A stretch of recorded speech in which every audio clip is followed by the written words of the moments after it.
أعوذ بالله من الشيطان اللعين الرجيم. بسم الله الرحمن الرحيم. الحمد لله رب العالمين، والصلاة والسلام على سيد الأنبياء والمرسلين، سيدنا ونبينا وشفيع ذنوبنا وطبيب قلوبنا مولانا أبي القاسم محمد صلى على الطيبين الطاهرين المعصومين الذين أذهب الله عنهم الرجس وطهرهم تطهيرا.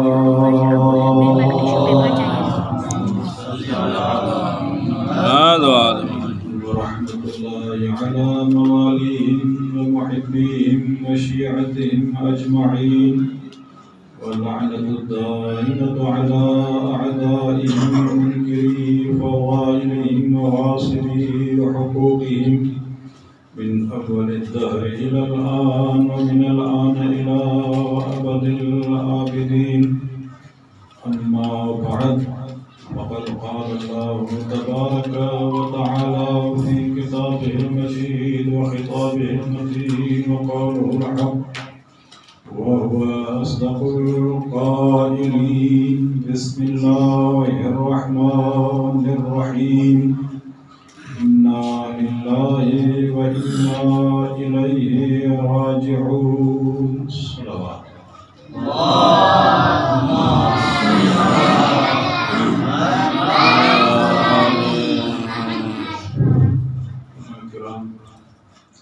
جیسے کہ کچھ شرائط پیش کروں، مناسب سمجھتا ہوں اس مرحومہ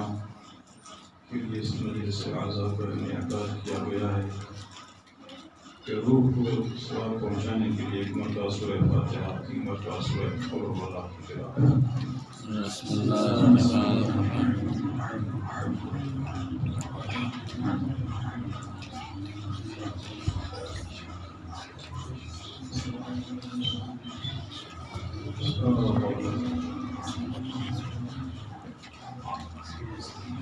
بسم الله الرحمن الرحيم. بسم الله الرحمن الرحيم. قل هو الله أحد الصمد. بسم الله الرحمن الرحيم. قل هو الله أحد لم يلد ولم يولد ولم يكن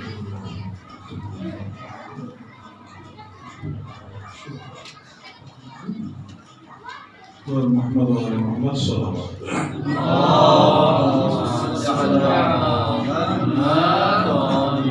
نعرہ تکبیر، نعرہ تکبیر، نعرہ رسالت، نعرہ رسالت، نعرہ حیدری، نعرہ حیدری، حسینیت، حسینیت، یزیدیت، یزیدیت، محمد وآل محمد صلوات.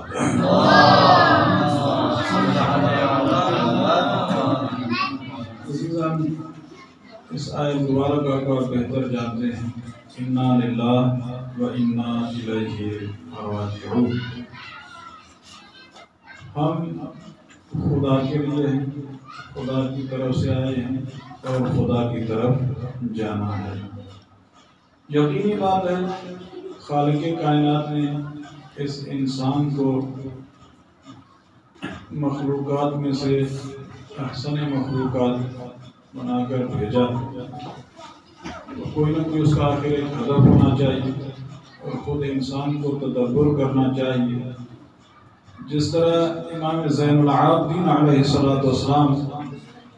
کا فرمان ہے اور ارشاد ہے کہ انسان کو جو سوچنا چاہیے من این الی این لماذا، آپ کہاں سے آئے ہیں، کہاں آپ نے جانا ہے اور آپ کا ہدف کیا ہے، کس عنوان سے، کس ہدف کے تحت آپ کی غرض و غایت کیا ہے، من این الی این لماذا۔ اور میں سمجھتا ہوں کہ یہ آیے مبارکہ انا للہ و انا الیہ راجعون، ابتدا میں بھی پروردگار ہے انا للہ و انا الیہ، وہ ضمیر بھی پروردگار کے متعلق ہے، کسی اور کے متعلق نہیں، گویا کہ انتہا بھی پروردگار ہے، آغاز بھی ہے اور انتہا بھی پروردگار ہے۔ یعنی ہم خداوند متعال کی طرف سے آئے ہیں اور پروردگار کی طرف جانا ہے۔ آپ بہتر جانتے ہیں کہ کل شیء یرجع الی اصلہ، جو چیز جہاں سے آتی ہے اس نے وہیں پلٹ کے جانا ہوتا ہے، اگر کوئی اور عوارض وغیرہ نہ ہو تو اس چیز کو مد نظر رکھتے ہوئے اب اس آیہ مبارکہ کو دیکھتے ہوئے کسی مسیحی نے امیر المؤمنین علی بن ابی طالب علیہ السلام کی زندگی پہ تحقیق کرنا شروع کیا، تو ابتدا بھی خدا اور انتہا بھی خدا، تو کہتے ہیں کہ جس طرح مقدس شخصیات کو دیکھتے ہوئے اظہر الشمس فرماتے ہیں مجھے مصداق اس کا نظر آیا، وہ علی بن ابی طالب علیہ السلام کی شخصیت ہے کہ جو خدا کی طرف سے آئے اور خدا کی طرف گئے۔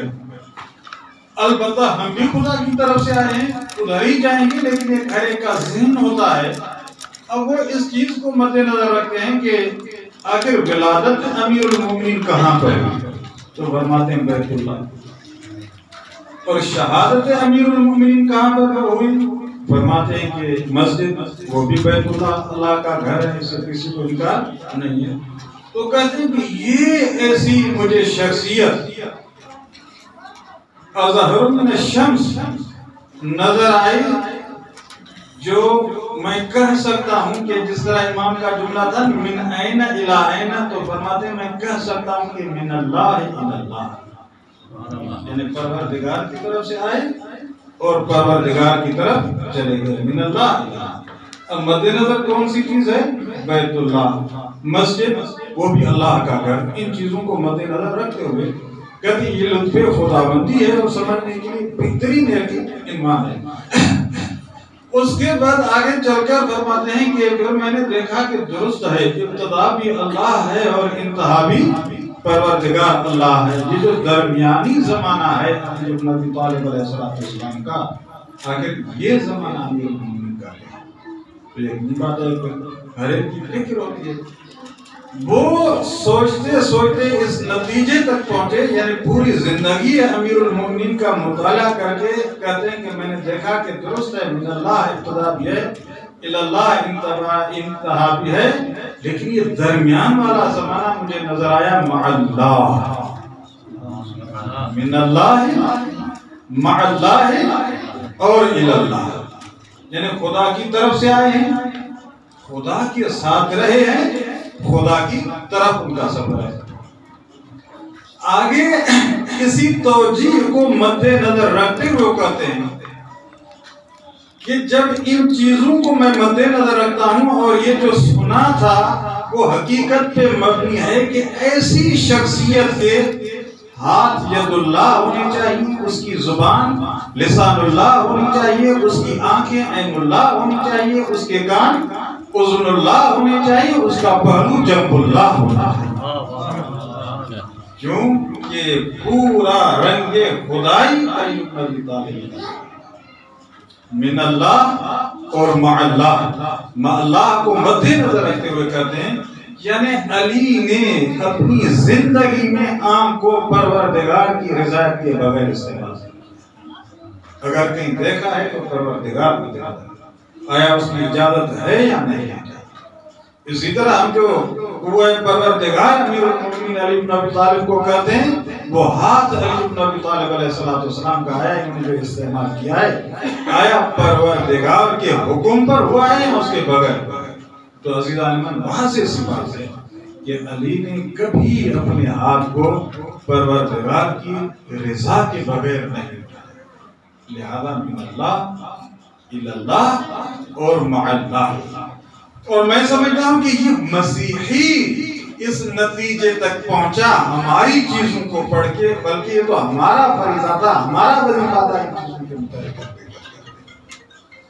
اور جب تک ان چیزوں کو عزیزان من ہم اپنے اندر بھی نہیں لے آئیں گے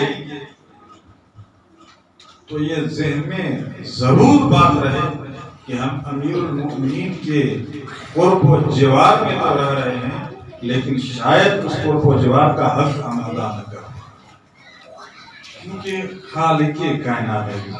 غرض و غائب ہوگا۔ آج جواد عامری کا ایک بہترین جملہ ہے، اور حقیقت حال یہ ہے کہ وہابی بھی اس وقت تسلیم کر رہے ہیں کہ توحید پر جس طرح علی بن ابی طالب علیہ السلام کے خطبے ہیں شاید کسی کے مثال کی طرح توحید کو اس طرح سے پیش کیا ہے، اور یہ وہابی لوگ اس چیز کا خود اعتراف کرتے ہیں کہ توحید حقیقی اگر ہے تو شیعیان حیدر کرار کے پاس ہے، اور انہوں نے واضح کہا ہے کہ آپ ان کا نہج البلاغہ پڑھ کے دیکھیں گے کس طرح سے امیر المومنین نے توحید کو پیش کیا ہے۔ اور جواد عامری کا جملہ یہ ہے کہ اگر کوئی حقیقی موحد ہو، موحد بمعنی حقیقی اگر موحد ہو تو اس کی دعا رد نہیں ہو سکتی، کیونکہ اسی نے کہا ہے کہ مجھ سے مانگو میں قبول کرتا ہوں، مجھے پکارو میں جواب دوں۔ لہذا علی بن ابی طالب علیہ السلام نے جب بھی پکارا پروردگار کو، ادھر سے انہیں جواب ملا۔ بلکہ میں تو کہتا ہوں عزیزان من، یہ ہمارے ائمہ علیہ السلام یقیناً معصوم کے درجے پہ فائز ہیں، اور ان کی حقیقی معرفت اس پر بھی اتفاق ہے کہ ہم نہیں کر سکتے۔ یہ اولاً تو تصور نہیں ہے، تدبر نہیں ہے، اگر کتابیں بھی ہیں کچھ کسی حد تک ان میں تدبر ہے، لیکن مثال کے طور پہ میں منطق کے متعلق کرتا ہوں، نحو کا استعمال ہمارے پاس ہے، ابھی بھی فرض کرنے میں الحمدللہ کو الحمد دے کہہ کے پڑھوں، یقیناً آپ میرے سفید ریشی کا خیال رکھیں تو علیحدہ بات ہے، لیکن یہیں پر آپ کے ذہن میں آئے گا کہ یہ مولانا کیا کر رہے ہیں، کیا کر رہے ہیں، کیا پڑھا۔ یعنی اتنا ہے کہ ہم نحو کو عملی طور پر استعمال میں لے آتے ہیں، اما آیا منطق جو ہم نے پڑھی ہے اس کو بھی ہم عملی طور پر استعمال میں لے آئیں گے؟ میں مشکل سمجھتا ہوں۔ ممکن ہے آپ میں سے کوئی باصلاحیت ہو اور استعمال کرتا ہو، جس طرح اس کے ابتدا میں بھی ہے کہ جب ہم پڑھتے بھی ہیں اور نتیجہ صحیح نہیں لے سکتے، وجہ کیا ہے؟ وہ فرماتے ہیں وجہ یہی ہے کہ اگر فرض کر لیں آپ نحو کو بھی پڑھیں لیکن اگر تطبیق صحیح نہ کریں تو نتیجہ نہیں نکلے گا۔ اسی طرح اگر منطق کو بھی ہم پڑھ لیں لیکن اس کی تطبیق نہ ہو، اس کے صحیح معنی میں قوانین اور قواعد ہمارے ذہن میں نہ ہو تو یقینی بات ہے نتیجہ نہیں نکلے گا۔ میں فقط مثال کے طور پہ عرض کرتا ہوں کہ منطق کو مثال کے طور پہ ہم نے کتنا استعمال کیا ہے مجھے نہیں معلوم۔ یہ میں اپنے حساب سے جب اپنے اندر سے خود سے سوال کرتا ہوں تو میرے خیال میں اولاً تو استعمال ہے ہی نہیں۔ یہ علیحدہ بات ہے کہ ہم بول رہے ہوتے ہیں لیکن ہمیں پتہ نہیں ہوتا، یہ علیحدہ بات ہے، کیونکہ ہے یہ منطق عقلی ایمان ہے اور انسانی کا ایمان ہے، خدا کی طرف سے وحی منزل تو نہیں مثال کے طور پہ کہ ہم کہیں، لیکن یہی ہے جواد عامری جس کا میں تذکرہ کر رہا ہوں۔ اب عجیب بات یہ ہے کہ جب علمی بندے ہوں تو پھر ان سے علم چلتا ہے، کوئی اور بات نہیں ہوتی ہے۔ ایک مرتبہ جمعے کے خطبے میں فرما رہے تھے کہ علی مع القرآن والقرآن مع علی، الحق مع علی والحق مع علی والعلی مع الحق، اور کہہ رہے ہیں القرآن مع علی وعلی مع القرآن۔ مجھے نہیں معلوم آپ کے ذہن میں کیا آتا ہے، از لحاظ علم کر رہا ہوں کیونکہ ہم بابو مدینۃ العلم کے پاس رہ رہے ہیں تو ہمارے ذہن میں کیا آتا ہے یہ جملہ پڑھ کے۔ مثال کے طور پہ جیسے میں نے پہلے مثال دی، کہیں پہ حرف جر ہو اور میں پھر بھی اس کے جو جس پر وہ داخل ہو رہا مذکور کو میں پیش کروں تو آپ اعتراض کریں، یقینی بات ہے کیونکہ اس قاعدے کو ہم نے صحیح پڑھا ہے، استاد نے البتہ صحیح پڑھا ہے اور تطبیق کروائی ہے۔ قرآن مجید کو رنگ کے بعد مرتبہ اتنے سیکھے ہم سے پوچھے کہ بات ہمارے ذہن میں بس گئی، لیکن اس کے جس طرح سے اساتید ہونے چاہیے میں تو سمجھتا ہوں نہیں ہے، کیونکہ ترجمے کا حل کرنا اور ہے، حقیقی معنوں میں سمجھنا اور ہے۔ بہرحال جس استاد معظم کی بات کر رہا تھا، اب جمعے کا خطبہ ہے اور اس پر آئے علیم مع القرآن والقرآن مع علیم۔ آپ کے ذہن میں عدل آدھے منطق کیا آتا ہے مجھے نہیں معلوم، جو بھی آتا ہے وہ حق آپ کے ساتھ ہوگا، میں اس پر نہیں کرتا، لیکن فوراً وہ کہتے تھے کہ یہ جو جملہ ہے القرآن مع علیم و علیم مع القرآن، یہ عکس مستوی ہے۔ عکس مستوی میں کیا ہوتا ہے؟ یعنی آپ دونوں کو مثال کے طور پہ آگے پیچھے کریں کوئی فرق نہیں پڑے گا، یعنی علی اور قرآن، علی کو اٹھا کے قرآن کی جگہ رکھیں، قرآن کو اٹھا کے علی کی جگہ رکھیں، نتیجہ کیا نکلے گا؟ ایک ہی نتیجہ نکلے گا، کوئی اور نتیجہ نہیں نکلے گا۔ لیکن عرض کرنے کا مقصد یہ کہ جس کے پاس حقیقت میں علم ہو تو وہ ظہور بھی کرتا ہے اور آتا بھی ہے۔ تو یہ اس طرح کے جو علماء ہیں، یعنی اوروں کی بھی میں بات نہیں کرتا ہوں، اس طرح کے بزرگان جو ہیں وہ فرماتے ہیں کہ ہمیں خالق کائنات سے سب سے زیادہ مربوط رہنا چاہیے۔ کس طرح سے مربوط رہنا چاہیے؟ وہ فرماتے ہیں اس طرح سے مربوط رہنا چاہیے جس طرح سے ہمارے ائمہ اسے مانتے ہیں۔ اور اسی وجہ سے بعض مرتبہ ہم نے دیکھا ہے عزیزان من، یہ جملے ہمارے اساتذہ کے بھی ہیں، یہ جو ہمارے بزرگان ہیں بعض کو تالیہ دل معصوم کہا جاتا ہے، یعنی معصوم کے بعد آنے والی شخصیات معصوم نہیں تھی لیکن ان کا کردار معصوم تھی، معصوم نہیں تھے لیکن بعض ان کے کام اور افعال جس کی توقع معصوم سے کی جاتی ہے انہوں نے وہ کارنامے انجام دے کے دیا۔ مجھے یاد پڑتا ہے ایک آیت اللہ ہے کوہستانی نام کے سید محمد کوہستانی شیخ ہے، یہ عارف الہی کے عنوان سے بھی گزرے۔ ان سے کسی نے پوچھا تھا طالب علم کے متعلق، آپ طالب علم کے متعلق کیا فرماتے ہیں؟ آپ کیا طالب علم اس کی حیثیت اور اس کی اہمیت ہم کس کو طالب علم کر سکتے ہیں؟ شاید میں نے پہلے کی ذکر کیا ہو یا نہ کیا ہو، ان کے جملے فرماتے ہیں کہ طالب علم اگر مجھ سے پوچھتے ہو تو ایک درخت وہاں پر کھڑا تھا، کہا تھا طالب علم یہ ہے کہ اگر اس درخت کو اشارہ کرے آنے کا تو درخت چلا۔ یہ کس نے سمجھایا؟ آیت کوہستانی۔ کس کے متعلق سمجھایا؟ کہ جی طالب علم کیا ہوتا ہے، بس مرتبہ اس طرح سے وہ سمجھاتے ہیں۔ بزرگان کی اپنی ایک روش ہے، کسی کے ضمیر کو کس طرح سے جھنجھوڑتے ہیں، کہاں سے کہاں لے جاتے ہیں۔ خیر جب آقا نے فرمایا وہ درخت سامنے تھا کہ اگر درخت کو طالب علم بلائے تو وہ درخت چلا ہے۔ فرماتے ہیں کہ جیسے ہی آقا صاحب نے بات کہی تو درخت چلنا شروع، ادھر سمجھا رہے ہیں ان کو اور ادھر سے درخت نے کیا کیا آگا جان حرکت کرنا شروع کیا۔ وہیں پہ پھر درخت کو کہتے ہیں کہ میں تجھے آنے کا نہیں کرا، میں ان کو سمجھا رہا ہوں کہ طالب علم۔ اب میں سمجھتا ہوں اس چیز کو اگر مد نظر رکھے، یہ توقعات موسم سے کسی اور سے نہیں، اور ان کی زندگی میں اس طرح کی چیزیں بھی۔ اسی طرح آئیے موت کا ہی مسئلہ ہے، اس کی مجلس ہے تو کسی طرح سے میں لے آؤں آیت اللہ العظمیٰ بہجت رضوان اللہ تعالی۔ مجھے نہیں معلوم کہ کتنی آگاہی ہے اس شخصیت سے۔ ان کے ایک شاگرد ہیں ابو طقاب، ابھی زندہ ہے، اور ممکن ہے آپ نے ان کے پانی سے استفادہ کیا ہو۔ یہ چہلم کی مشی پر وہ پانی لے آتے ہیں جس پہ زیارت عاشورہ اور جتنے پانی آپ کے ذہن میں آتے ہیں، زمزم کا ہو، مولا عامر کے کنویں کا ہو، امام حسن کے کنویں کا ہو، جتنے بھی مقدس پانی ہیں اور بارش وغیرہ کے، یہ سب اکٹھے کیے ہیں اور جتنی مرتبہ حکم ہے بعض سور اور آیات اور دعاؤں کے پڑھنے کا وہ پڑھی ہوئی ہے، اور اس کو یہ چلاتے ہیں سبیل کے طور پہ، اور وہیں پہ انہوں نے بعض اشتہارات لگائے ہوئے ہیں کہ یہ پانی جس نے پیا ہے انہوں نے مثلا جس سے شفا ہے، وہ درد جو نہ چھوڑنے والا تھا، وہ مریض جو صحیح نہ ہونے والا تھا وہ صحیح ہو گیا۔ اب یہ اپنی کتاب میں انہوں نے لکھا ہے، شرعی قسم اٹھاتے ہیں جیسے واللہ بلا کرتے ہیں،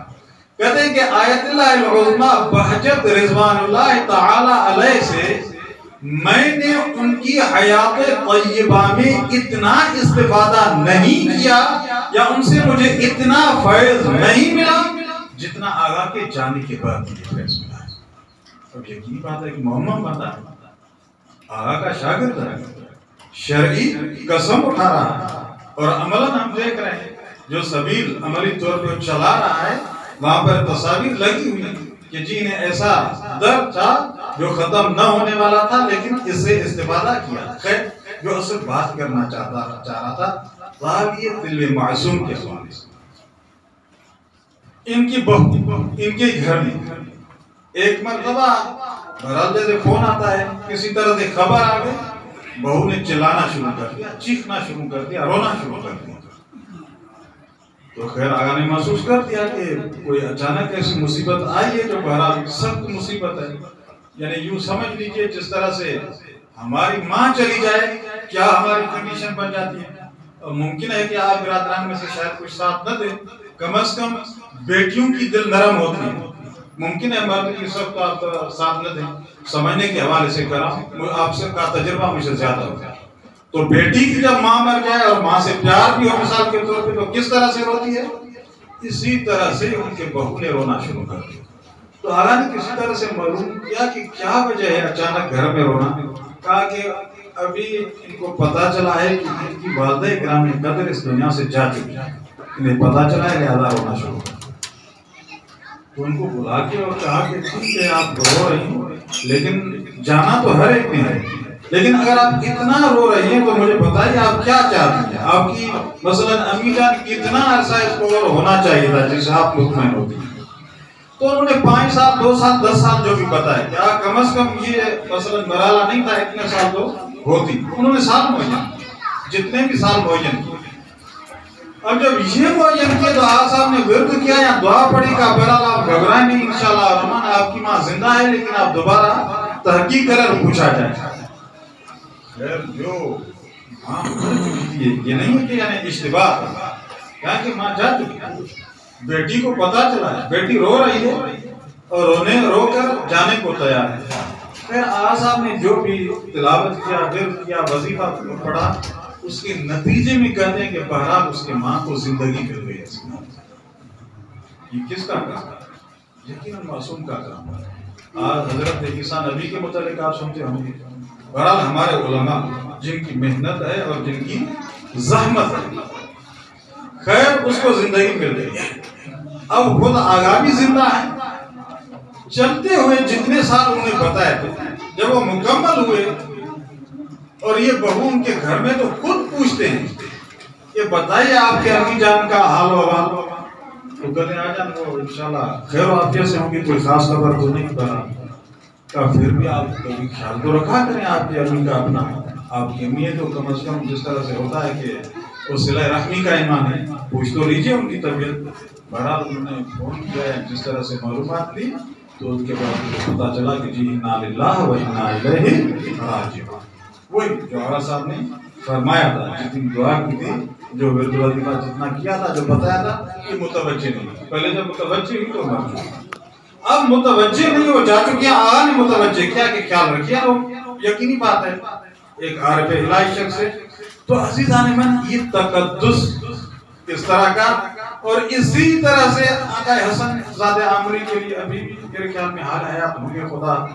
عمر دراز فرمائے، برحال اس کنڈیشن میں تو نہیں۔ ان کے متعلق بھی ہے کہ ایک مرتبہ کسی نے کہا کسی بچے کے متعلق چلا گیا، بہرحال آقا نے اسی طرح سے کوئی دعا مانگی تو کسی نے پوچھا کہ یہ آپ نے کس طرح سے کیا؟ کہا بات یہ ہے کہ میں زندگی بھر اس کی بات مانتا رہا۔ خدا پہ اندازہ لگا لیجیے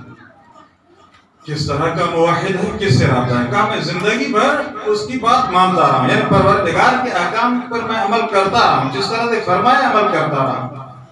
لیکن زندگی میں نے یہ ایک ایسا سوال کر دیا تو میری بات مان لی، میں زندگی بھر مانتا رہا ہوں، نے آج میری مان لی، تو اس میں کیا تعجب کی بات ہے؟ ان لوگوں کے لیے یہ چیزیں نہیں۔ بہرحال ماں آج ماں ہوتی ہے۔ کسی کا بہت پیارا جملہ تھا ماں کے حوالے سے، پھر میں موت پہ بھی آ جاتا ہوں کہ ماں ایک عظیم نعمت ہے، ظاہر میں اگر اشتباہ نہیں کرتا ہوں تو نبی اکرم کی ذات گرامی قدر ہے، اگر ان کی نہیں تو معصوم میں سے کوئی بھی ہے، یعنی مسلم معصوم ہے، جس وقت میرے ذہن میں نہیں آ رہا کون سا معصوم ہے، یہ ذہن میں نہیں آ رہا، لیکن ہے معصوم کے حوالے سے کہ کوئی بھی شخص آیا اور جیسے حال و احوال ہوتا ہے، پوچھا گیا، ماں کی بات کھلی تو انہوں نے کہا کہ ظاہر یا نبی اللہ یا امام کو مخاطب کر کے کہ میری ماں ہے جو چلنے سے بھی لاچار ہے، چل بھی نہیں سکتی،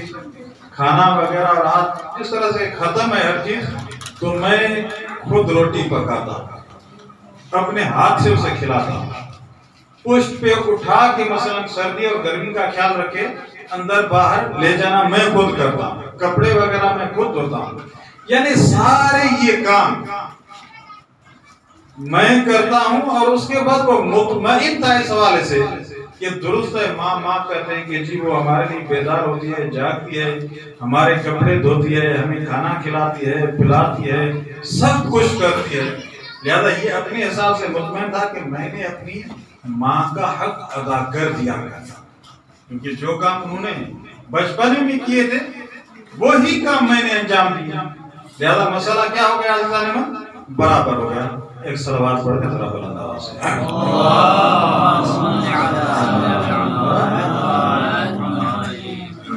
خیر، جب اس طرح سے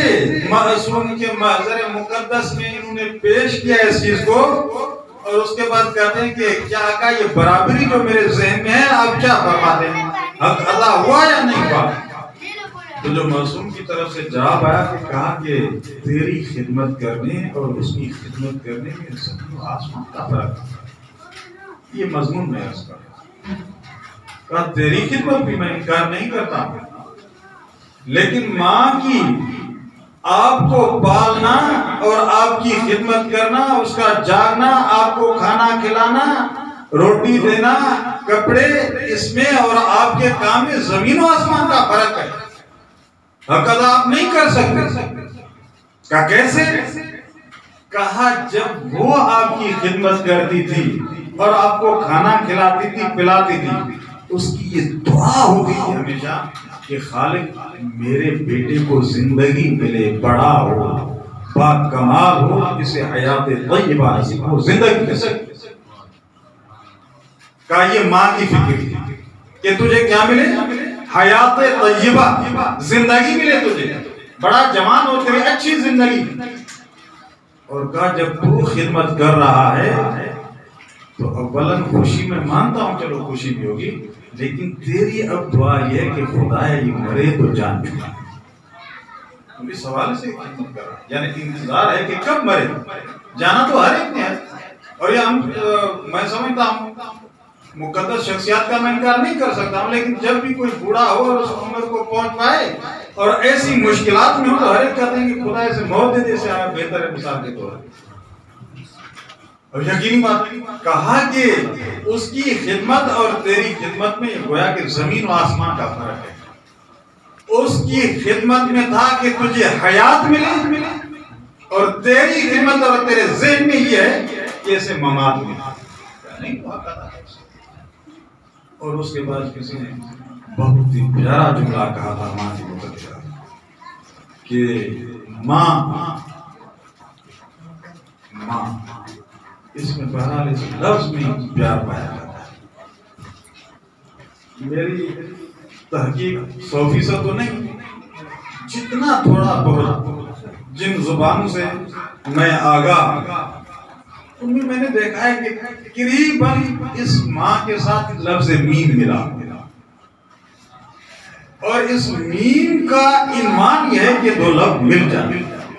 یا کہ جسے آپ کہہ سکتے ہیں علامت پیار، چاہے آپ اردو میں چلے جائیں، چاہے آپ عربی میں چلے جائیں، یا ہماری سندھی میں چلے جائیں، غلط ظاہر انگلش ہے، میں 100% باتیں نہیں کرتا ہوں، لیکن بات ہے کہ کوئی وحی کا تو عنوان نہیں ہے کہ قاعدہ نہ ہوتے، ہو سکتا ہے کسی میں نبی، لیکن اکثر و بیشتر میں بات کرتا ہوں۔ اور ماں کا ہماری سندھی میں تو بالکل ترجمہ ہی ہوتا ہے کہ ماں، یعنی اور ہے ہی نہیں میں، جیسے آپ اردو میں میں کہتے ہیں، ہم سندھی میں ماں کہتے ہیں، یعنی ماں اور بیٹا اس میں جدائی کا عنوان ہی نہیں ہے۔ فارسی میں مادر کہتے ہیں، یا عام استعمال جو عزیزان ایران میں رہے ہوں گے مثلا ماما کر کے پکارتے ہیں، پھر بھی اس میں پیار کا انعام پایا جاتا ہے۔ اور جو پیارا جملہ جس نے مجھے متاثر کیا آپ کے محضر مقدس میں عرض کیے دیتا ہوں کہ جب بھی ماں کی عنایت اور لطف آئے ذہن میں آئے اور ماں کا وجود ذہن میں آئے، تو جس طرح سے ہے نہیں کہ آپ خالق کائنات سے کون سی نعمتوں کو جھٹلائیں گے، تو کسی محترم کے جملے تھے کہ جب بھی ماں یاد آئے تو کہہ دیا کرے یا اللہ ربکم ماں تو کر دے ماں، اس کے احسانات کو یاد کرے، اس کی ایک ایک چیز کو جب آپ کے ذہن میں آئے تو اگر یہ جملہ کہیں فَبِأَيِّ آلَاءِ رَبِّكُمَا تُكَذِّبَانِ حق بنتا ہے، واقعہ میں احسانات کی۔ بہرحال بات لمبی ہوتی جا رہی ہے، اور عزیزان میں سمجھتا ہوں کہ ماں کا کردار ہوتا ہے بیٹے کی تربیت میں، اور آپ کے حساب سے تو میں نہیں کر سکتا ہوں، اپنے حساب سے بات کرتا ہوں۔ جب میں سوچتا ہوں اپنے حالات کو تو مجھے ابھی پتا چلا ہے، پہلے پتا نہیں تھا۔ کچھ جیسے ہوتی ہیں ہمارے امی کی رشتہ دار تھے کہ ہماری امی باہر سے تھی، انہوں نے بتایا کہ آپ کے پڑھنے کے حوالے سے ہمارے ہاں جو قبرستان ہوتا ہے وہاں پیر مریدی کا ایمان ہوتا ہے، کچھ قبور ہوتے ہیں جن کا تقدس ہوتا ہے اور کپڑے وغیرہ ڈالتے ہیں، تو ہم وہاں پر انہیں شہید کے نام سے کرتے ہیں۔ تو ابھی انہوں نے جو امی کی رشتہ دار ہیں انہوں نے مجھے بتایا ہے کہ آپ کی والدہ نے نظر کی ہوئی تھی یہاں پر کہ وہ جس طرح میٹھا حلوہ وغیرہ اس کی دیکھ جو ہے میں دوں گی میرا بیٹا پڑھتا ہے۔ مجھے تو نہیں تھا، لیکن رشتہ دار جو ہیں انہوں نے مجھے بتایا، تو یہ ایک ذہن میں تھا کہ آگے کس وجہ سے ہم آگے آ رہے ہیں، تو یہ ماں کا کردار۔ تو آپ نے سنا ہوگا کسی بزرگوار کے متعلق جب وہ مرجع بنے اور خدا کا شکر وغیرہ کسی نے کہا ان کی والدہ کرام کی قدر سے خدا کا شکر مرجعیت کے درجے پر پہنچ گئے، تو اس نے کہا میں تو اسے صادق آل محمد بنانا چاہتی تھی۔ ماں کا ہے، اس سے وہ صادق آل محمد کو ہے ہی نہیں، ہمارے ذہن میں نہیں آتا کہ معصومی، لیکن کم از کم صحیح معصوم کا پیروکار ہو سکتا ہے، محفوظ عن الخطا تو ہو سکتا ہے۔ اور یہی وجہ ہے کہ ہمارے مراجع نظام جو مسلم گزرے آپ ان کی کوئی خطا نہیں دکھا سکتے۔ مثلا اس وقت رہبر معظم سیاست کا امام ہے، سیاست دین کا مشکل امام ہے، میں کہتا ہوں یہ تو ایسا ایک موڑ ہے جس میں بار بار غلطیاں ہونی چاہیے، بار بار اشتباہات ہونے چاہیے، لیکن آیت اللہ مصباح یزدی جیسا عظیم بندہ شریک قسم اٹھا کے کہتا ہے، آقا نے جو ایک فرمایا ہوا ہے کہ اسرائیل تباہ ہو جائے گا کچھ سال معجم کی وجہ 30 ہے 32 ہے 28 ہے، جو بھی رہبر معظم نے فرمایا ہوا۔ کسی نے آپ مصباح یزدی سے کہا کہ رہبر معظم نے یہ کہہ دیا ہے تو آپ کیا فرماتے ہیں؟ تو انہوں نے کہا کہ اگر آقا نے کہا ہے تو یہ ہو کے رہے گا۔ کیا وجہ ہو کے رہے گا؟ کہا کہ اس وقت تک وہ قسم اٹھا دے شریک اس بندہ خدا سے ہم نے ایک مغروب سرزد ہوتے ہوئے نہیں دیکھا ہے، اور خدا بندہ لگا میں نہیں کہہ رہا ہوں، آج مصباح یزید ایسا بندہ رہبر معظم کے مطابق وہ بھی مغروب کے حوالے سے، یعنی آپ اور خود سوچ سکتے ہیں کہ مغروب سرزد سے، اور کہتے ہیں ایسا بندہ جب بات کرے تو پھر خالق اس کی بات کو سنتا ہے، لہذا کہتے ہیں کہ مجھے یقین ہے کہ وہ کہ لیکن ضرورت اس چیز کی ہے کہ بہرحال تربیت اور ماں کی اہمیت، اور جو میں عرض کر رہا تھا کہ کربلا میں بھی ماؤں کا کردار ہے۔ کسی محترم کے جملے تھے خدا کی قسم، اور جملے بہرحال وہ عجیب جملے تھے اور یہ حقیقت پر مبنی ہونے ضروری نہیں ہے، میں نے اس کے متعلق روایات کے لیے بات کرا، لیکن کم از کم انداز یہ بتا رہا ہے کہ حضرت ابراہیم علیہ السلام کا جو حضرت اسماعیل کی قربانی کا مسئلہ ہے، جب یہ ہوا کہ پھر سوال ہوا کہ آخر کیا وجہ ہے کہ ان کو نصیب نہیں ہوئی، تو کہیں سے جواب آیا کہ جی اب حضرت اسماعیل کی ماں اس وقت زندہ تھی، کہا ان کی ماں میں دم نہیں کہ یہ قربانی برداشت کر سکے، ماں میں دم نہیں، کہا پھر کیا ہے؟ کہا بہرحال انتظار ہے ان ماؤں کا جو ایسی قربانی دینے کو تیار ہو جائے۔ وہاں پر خواب کا مسئلہ تھا، قرآن ہی مانا ہے، آپ جانتے ہیں، صبح حضرت اسماعیل کو کرنا تھا، ہو گیا تو کہا ان کی ماں کا لحاظ رکھا گیا کہ ماں سے برداشت نہیں ہو سکے، لیکن ماں کی تربیت کا ایمان ہوتا ہے. کربلا کی مائیں کیا کہہ رہی ہیں؟ بیٹا ایسے نہ ہو کہ فلاں جائے تو رہ جائے اور جناب زہرا کے سامنے مجھے شرمندہ. اور عزیزان من اس چیز کو بھی ماننا پڑے گا کہ جو ماں سے پیار مل سکتا ہے بہرحال تصور میں نہیں سمجھتا ہوں کہ کسی اور سے ملتا ہوں. خالق اور ان کے علاوہ، خالق کے علاوہ میں یہ بات مانتا ہوں. خالق ماں کے دل میں اگر قرب اور رحم رکھا ہے اس پر روزگار میں ممبئی اصلی ہو. لیکن ماں، جب میں اس چیز کو سوچتا ہوں کہ ماں اور بیٹے کا تو یہ جملہ بھی ہمیشہ میرے ذہن میں آتا رہتا ہے کہ ماں اور بیٹے کا احترام عزیزان من اور قرب و پیار اس وقت حدیں ٹوٹ جاتی ہیں جب سید الشہداء علیہ السلام جیسا بندہ جناب زہرا کے پاس اور بندے کفن ٹوٹتے ہیں آ جا میرے پاس. یہ ماں ہے. نوٹ کرتے ماں کیا ہو گیا. ماں البتہ کربلا کی جو مائیں تھیں انہوں نے اپنے لالوں کو تیار کیا تھا. پڑھنا کچھ تھا برا ذہن کہیں چلا گیا ہے. تو اب جو میرے ذہن میں آ رہا ہے ایک ماں ہی ذہن میں آ رہی ہے اور یہ عظیم ماں ہے. اس کا جناب زہرا سلام اللہ علیہ سے گہرا ربط اور خود اس کی خوشخبری مولا امیر کو جناب زہرا سلام اللہ علیہ ماں. اور ایسی ماں ہے کہ تاریخ میں اسے ام البنین کہا جاتا ہے، یعنی بیٹوں کی ماں ام البنین. میں پورا مسائل نہیں پڑھوں گا، بس ماں کے حوالے سے جو ذہن میں آیا ہے جب یہ قافلہ لوٹ کے عزیزان من واپس آیا تو جناب عباس کی ماں نے جب بشیر کا یہ اعلان سنا، اے اہل یثرب مدینے والوں، مدینہ تمہارے رہنے کے قابل نہیں ہے، یہ قافلہ لوٹ کے واپس آ گیا ہے اور بنت اور ابن رسول کو قتل کیا گیا ہے، تو تڑپ گئی جناب ام البنین. کہتے ہیں کہ عبید اللہ نامی ایک جناب عباس کا بیٹا ہے علیہ السلام، جس کو مولا عباس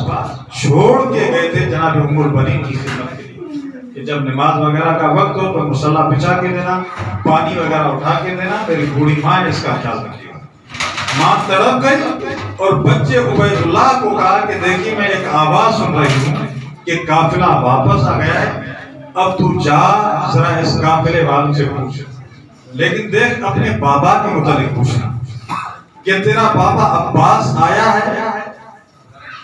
اور جب وہ تجھے کہیں کہ تیرا بابا عباس آیا ہے تو میں تجھے کہتی ہوں اس وقت عباس سے نہیں ملنا، واپس میرے پاس آنا. قبلہ حسین، قبلہ علامہ حسین وقت جاڑا مرحوم کے الفاظ ہیں کہ فرماتے ہیں کہ اس وقت ماں نے کہا کہ جناب ام البنین کے بیٹا یعنی پوتے کو کہے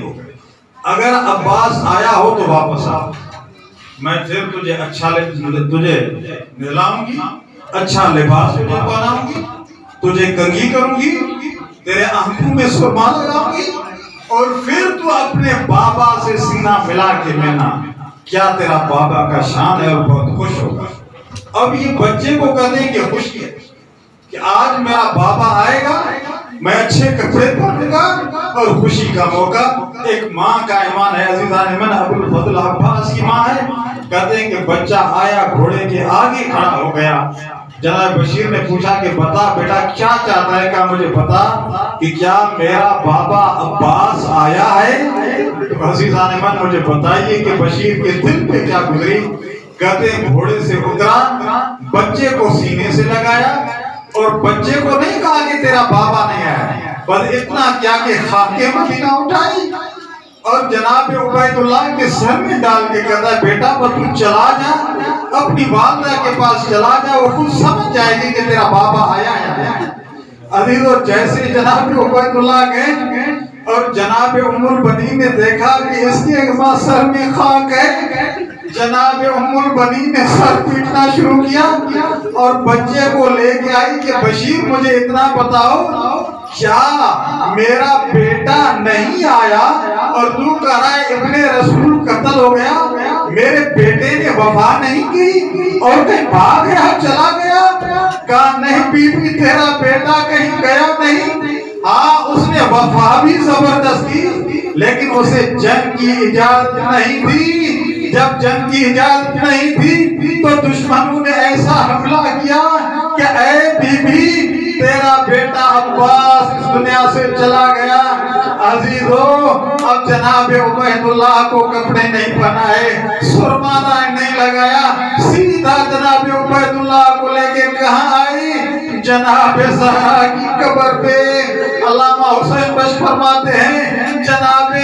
عباس جناب ام البنین جناب زہرا کے قبر پہ گر گئی، گر کے کہتی ہیں اے بی بی مجھے معاف کرنا، جس عباس کے کپڑے تو نے سیے تھے کہ تیرے بیٹے کا محافظ ہو، زینب کے چادر کی حفاظت کرے، میں معذرت چاہتی ہوں، حسین نے اجازت نہیں دی لہذا زینب کی چادر لٹ گئی، تیرا بیٹا شہید ہو گیا، میں معذرت چاہتی ہوں۔ انا للہ و انا الیہ راجعون۔